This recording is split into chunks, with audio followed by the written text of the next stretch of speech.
আসসালামু আলাইকুম রহমতুল্লাহ।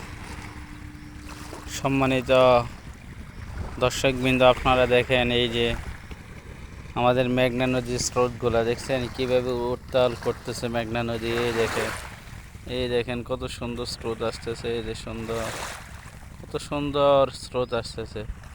এই যে মেঘনা নদী আপনারা দেখেন, নদীর পাড়ে আপনার দাঁড়িয়ে আছে অনেক বিশাল বড় বড় ঢেউ আসতেছে নদী থেকে। এই যে অনেক বিশাল বড় বড় এই যে ঢেউ আসছে। দেখে আল্লাহর প্রাকৃতিক কত সুন্দর। আল্লাহু আকবার, আল্লাহু আকবার, আল্লাহু আকবার, কত সুন্দর। আল্লাহু আকবার। প্রাকৃতিক মানুষ যারা নদীর পাশে থাকে শুধু তারাই এগুলা দেখতে পায়, বাকিরা দেখতে পায় না। ওই দূর দূরান্তে একটা নৌকা আছে, ওই যে চারিদিক দিয়ে অনেকগুলা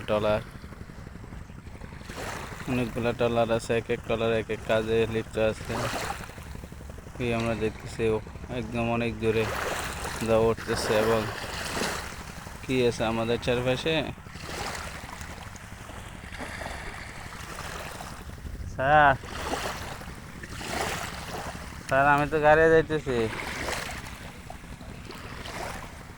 এই যে আমাদের আইসিটি স্যার দেখেন আপনারা, উনি ঢেউগুলো উপভোগ করতেছে, ফিলিংস নিচ্ছে, উনি উপভোগ করতেছে। এই দেখেন কত সুন্দর ঢেউ। আল্লাহু আকবার, আল্লাহু আকবার, আল্লাহু আকবার কবীরা।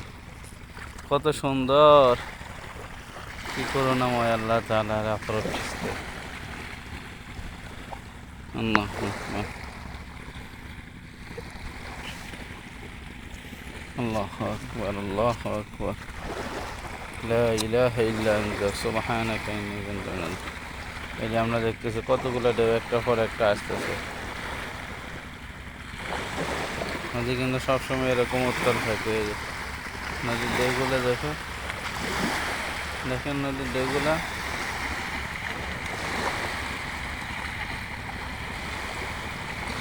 ঢেউ একটা পর একটা আসতেছে। অনেক দূরে পানি ছিল, এখন অনেক কাছে চলে আসছে। সবাই ভয় পাচ্ছে। অনেক সময় মানুষের ভয় পেয়ে যায় নদীর উত্তাল। এই যে বালুময় নদীর পাড়। সকলে ভালো থাকবেন, দোয়া করবেন আল্লাহ রাব্বুল আলামিন যেন আপনাদেরকে এই সুন্দর সুন্দর ভিডিওগুলো আমি দেখাতে পারি। সে তৌফিক এনায়েত করেন। নদীর পাশ এসে একটু অনুভূতি নেবেন ইনশাআল্লাহ। হাফেজ।